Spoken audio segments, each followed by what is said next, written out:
Bad raid by Chicago police that the city's legal team is trying to stop us from telling you. It involves an innocent woman getting handcuffed, naked, with a dozen male officers watching. Now, she wants you to see the body camera video, but tonight the city went to federal court to try to keep it secret. Here's CBS 2 investigator Dave Savini. I had just gotten home from work, and while I was undressing in my bedroom. It was a cold February night, and Ann-Jeanette Young, a social worker, had just finished her shift at the hospital. You see them running up to the apartment complex with the battering ram in their hand, Chicago Police Search Warrant. a crowbar. It was so traumatic to hear the way the thing was hitting the door. Go. And it happened so fast, I didn't have time to put on clothes. And suddenly, she found herself frozen in fear, completely naked, in a room full of men. 9 body cameras rolling. And you're just standing there. And I'm just standing there. I mean, terrified, humiliated, not even understanding why in that moment that this is happening to me. And the first thing police reach for is not clothing, it's handcuffs. There were big guns and guns with lights and scopes on them, and they were yelling at me, you know, put your hands up, put your hands up. What are you thinking right now? I just remember, you know, being so afraid. It's one of those moments where I just felt like that I could have died that night. If I had made one wrong move, I felt like they would have shot me. I truly believe that they would have shot me. A police officer wraps a short coat around her shoulder, still leaving her front fully exposed. Even the sergeant in charge of the raid just stands there talking to her while she has nothing covering her.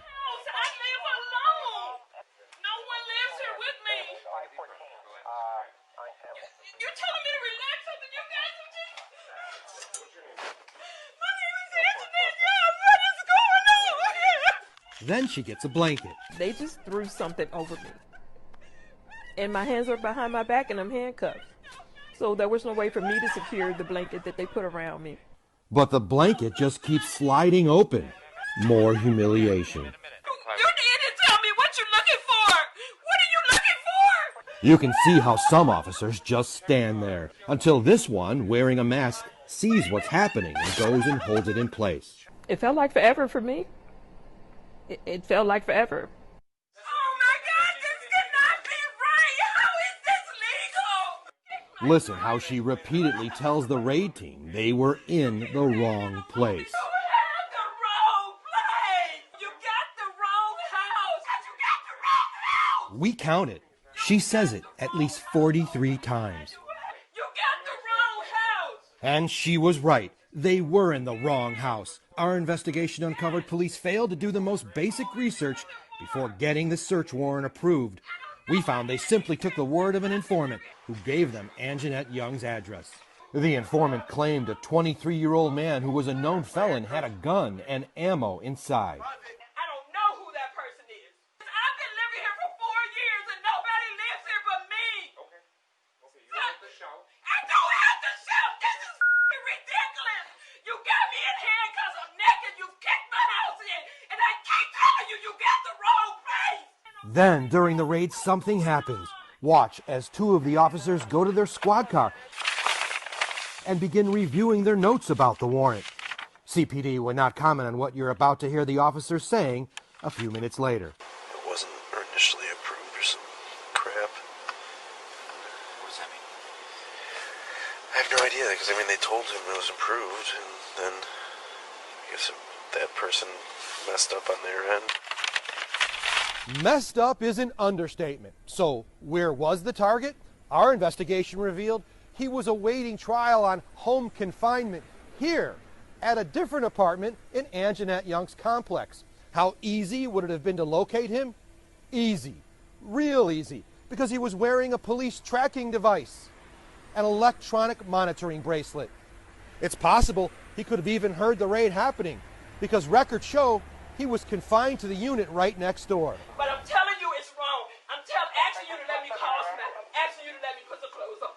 I'll sit here and let you do whatever you need to do. But let me call somebody, let me call an attorney, because I'm telling you this is wrong. I have nothing to do with whoever this person is you're looking for. We found if they would have done a little bit more research, they might have found where the target actually lived. Yes. I think Screw Up was being too kind, because ultimately this is a constitutional rights issue. Keenan Salter is Anjanette Young's attorney and is suing the police department. If this had been a young woman in Lincoln Park by herself in her home, naked, a young white woman, let's just be frank, if the reaction would have been the same. I don't think it would have been. I think they would have saw that woman, rightfully so, as someone who was vulnerable, someone who deserved protection, someone who deserved to have their dignity maintained. They viewed Ms. Young as less than human. Can I please call somebody? Yeah, man, relax. Just relax, all right? How can I relax when this is going on? They did eventually walk her to a room to remove the handcuffs so she could get dressed, but then put them right back on and kept questioning her. There are no firearms in this place. There's no gun in this place. I'm a social worker. I've been a social worker for 20 years. I follow the law. I don't get in trouble for anything. I don't do illegal stuff. I'm not that person. You got the wrong information. At this point, the sergeant in charge of the raid tells the officer who got the warrant to step outside. Let's go talk outside. But you won't hear it because once outside, the body camera is shut off. Back inside Anjanette's home, another officer finally uncuffs her. She had been bound for 20 minutes. Listen as the sergeant returns with a new message. We believe your story. And you can see him trying to fix the door they busted so she could close it and lock it. But it was too damaged to repair, so watch as they try to find something to wedge it shut. They settle on an ironing board. Surreal? Surreal. It's almost like a bad movie. When I watch this, I feel like I'm watching a movie. But those are no actors. I'm no actor. This is my real life. And it happened to me. They're adding trauma to people's lives that will be with them for the rest of their lives. The work is warranted. They need to do the work, but they need to do it right. They can't just callously do it and leave people's lives in ruins because they got it wrong. The sergeant in charge apologized to her before he left. CPD has refused to comment on this case. It's been 2 years since the raid, and COPA, the Civilian Office of Police Accountability, says they're still in the process of trying to interview all of the officers involved. They did not say if anyone has been disciplined. At City Hall, Dave Savini, CBS 2 Investigators.